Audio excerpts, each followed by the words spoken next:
Həzrət Əli əleyhissalamın kəlamlarının birində üç müjdə verir insanlara.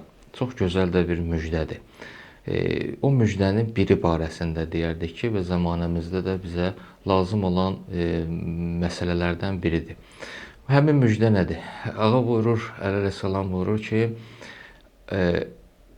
heç vaxt olmaz ki, Allah şükür qapısını, şükür eləməyi insanın üzünə açsın, amma şükrün müqabilində artırmaq qapısını bağlasın. Yəni, sözün mənası belədir, özümüzün başa düşəcəyimiz, anlayacağımız şəkildə belə deyək ki, yəni mümkün deyil ki, Allah Teala şükür eləmək qabiliyyətini insana versin, amma əgər şükür eləyirsə, onun hər hansı nemət barəsində şükür eləyirsə, həmin neməti artırmasın. Əgər insan şükür eləyirsə, buna nail ola bilirsə, əslində Allah da onun belə deyək, elədiyi şükrün müqabilində onun üçün nemətini artırır. Əslində Qurani-Kərimdə bu sözü buyurur ki, "Ləin şəkərtum ləəzidənnakum." Əgər şükür eləsəniz, mütləq artıraram sizin üçün. Allah Teala buyurur. Bir insanların da əksəriyyəti elə dövrümüzdə belə deyək, şükür məsələsində deyirlər ki, məsələn, bu qədər şükür edirik, amma heç bir şey yoxdur ortalıqda, artmır. Nəinki artmır, bəzən də azalır. Görəsən, müşkül, düyün hardadır? Niyə görə artmır? Bu sözlər düzdür, Qurani-Kərimin ayəsidir. Həzrət Əli əleyhissalamın sözüdür. Deyilən sözlər düzgündür, yerindədir. Düyün hardadır? Düyün bəzən də bəlkə də bizim özümüzdədir. Niyə görə? Bəlkə də biz sadəcə olaraq şükür eləməyi düzgün yerinə yetirmirik. Şükür əslində qapısı bizim üçün açıqdır, nail olmuşuq. Amma bəzən olur ki, biz ola bilər düzgün şükür yerinə yetirmirik. Ona görə İmam Sadıq əleyhissalam buyurur ki, Allahın verdiyi nemətlərin müqabilində bəzən nemət olur və bəzən də nemət niqmətə çevrilir.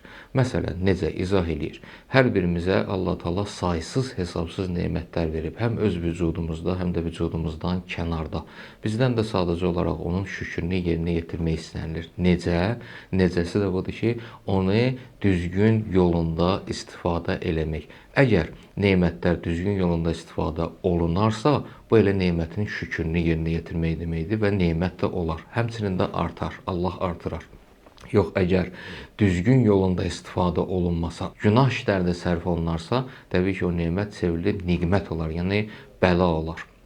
O da necədir? Məsələn, İmam Sadıq əleyhissalam ki, Allah Teala hər birimizə bir nemət verib ki, o da dildir. Məsələn, onlardan biri, bədən əzalarından biri, bədən üzvlərindən biri dildir ki, bütün insanların, belə deyək ki, hər bir insanın bu dilə ehtiyacı var. Bu dillə çox işlər görürük, bir-birimizi danışıqla, anlamaqda falan da və sair və ilaxır işlərdə. Əgər düzgün yolunda istifadə olunarsa, bu təbii ki, insan üçün nemətdir. Amma düzgün yolunda istifadə olunmasa, Quran buyurur ki, və la yəsxər, və la yəxtəb, qeybət eləməyin, məsxərə eləməyin, qulu linnası husnən, insanlarla gözəl sözlərlə danışın və s. göstərişlərini verib. Əgər dil düzgün istifadə olunmazsa bu nemət təbii ki, gəlib niqmətə çevrilə bilər, insan üçün axirətdə od ola bilər.